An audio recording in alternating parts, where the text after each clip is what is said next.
Evening, everyone. Welcome to part 2, I guess, of Blues build. Want to first off say thank you, everyone, to the comments. There will be less seizure-giving head-mounted time lapses. I will do that with the camera mounted. Thought it would be cool. It didn't work out so great, but it's what it is. Also, yes, the garage is a disaster. I'm the first guy to admit it. Between this car, like I kind of briefly said, between this car's project and the black car in the driveway under a car cover, which is not quite done yet, project, I've got stuff everywhere. Probably the next video after this one will be cleaning. But in the meantime, kind of been doing some things. So over here, I'm going to show this. Here's my snazzy carbon fiber wing I got from the almighty eBay that wasn't that cheap and supposedly was going to be good. The carbon finish is nice, but I did not video this because I am not proud of how this had to go on. I had to, basically it tore out all the thread mounts in the bottom part of the wing. I had to riv nut it. Riv nut snapped out. I had to put bigger riv nuts and had to drill some holes in my trunk and not... The alignment's great, and I think the end product's going to look really, really good. I've got a BMW Motorsport sticker to go into the top part, which is why I haven't mounted it yet, but yeah, I wasn't going to film that because I'm not proud of that. But anyways, the next thing we are going to do is, so you may have saw it briefly in the video, that pulley, that guy right there, that's the inners of my old dampener from my ATI pulley. And I have been trying every which way to get it off. You may have seen I was going to... There's the puller tool I've got. And yeah, I've got that thing to move maybe an inch before it started breaking wrenches. So basically what I need to do... There goes a bolt.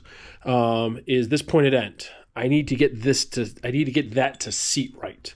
So what I'm actually going to do is pull out the old crank bolt back again.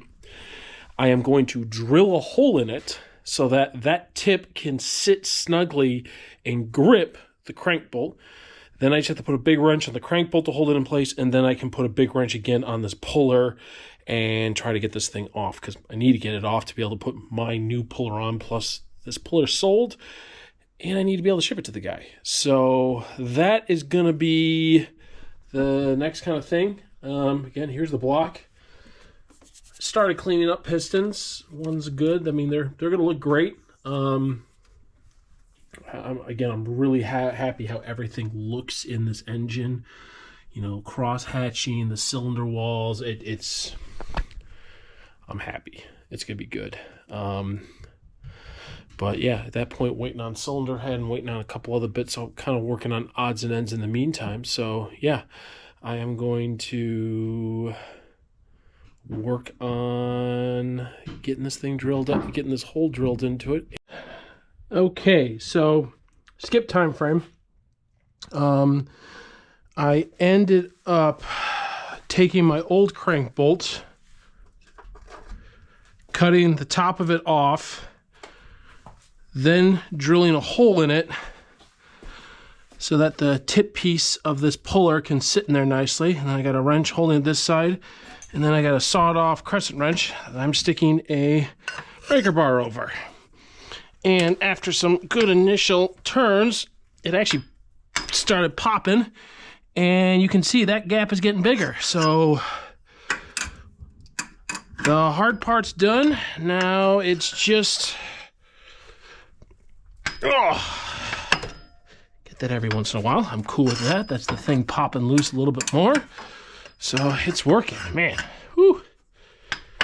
This one was definitely not immensely fun. It's still not fun. Got a good knuckle bust from it, but you know, all part of the excitement of things. I'm just excited to get this thing off.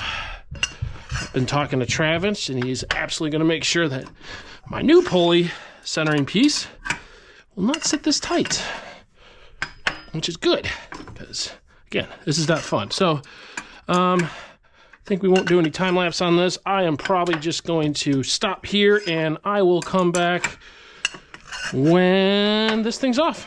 Cool. Well, and there we are.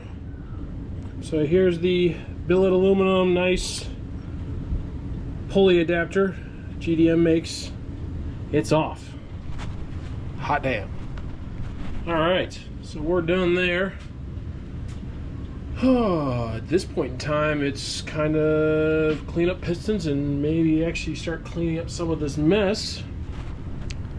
Get ready for more stuff, but figured to give a quick update there. I'll be back in a little bit with some more. Okay, another day, another little update. I think this video might just be 3 or 4 little updates. We'll see. So I started working on this, realized pick up the camera. So here's what I'm working on now. So one of the things I'm doing with this build is I'm going E85, Link Flex Fuel Kit. And I have the injectors, but I need the pumps. And I say pumps. My car is converted. So normally 36s, you've got a pump on the passenger side and just a sender on the driver's side. This car has the Bimmerworld conversion that adds a second pump to protect from fuel starvation. Basically, these cars, when you get below quarter tank, if you don't do this, you get starvation on every big turn, even on autocrossing. The main reason we did it. So you add a second pump. Downfall is, now that I'm going E85, I need 2 pumps that can pump E85. So I have got a set. I actually already have it in. I have to adjust its height. It's a DW300. And then we have a DW200 for the passenger side. Again, it's just a feeder pump for the main pump, and this is already insane overkill for what the motor's going to do. But right now I am just in the process of pop the seat cover off. 4 screws to get that off. Popped off the 2 lines, and I just broke loose the coil ring. So give it a couple more whacks with a flathead and a hammer. Get this sucker off, get this pump out so I can swap in my new pump. And I will come back when this thing is out and I'm about ready to start breaking it down.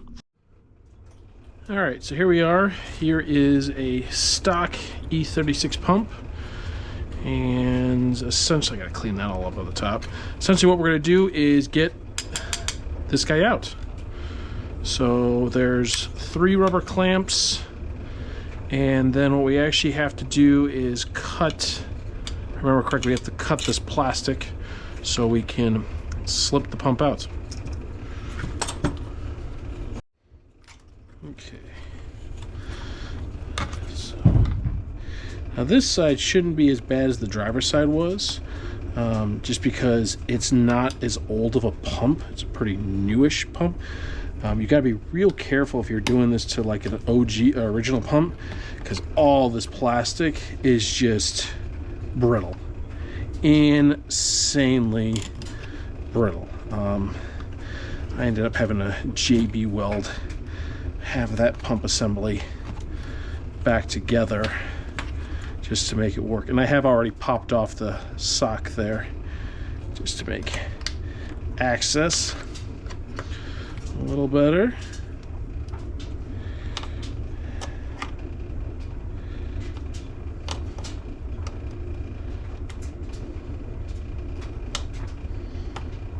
Yeah, way better than the other one. Sorry there, had a bit of a battery issue, but all right. Now we are just working to get this clamp off. Now, of course, I have the tool, that will beautifully clamp one of these on. I don't have a good tool for taking them off. Kind of sucks, but with a flathead screwdriver, you can eventually, hopefully not stab yourself too many times, and get this right here at the end. There we go. Okay, there we get that guy off it. Oh, that went way better than the other one. All right, so we need to,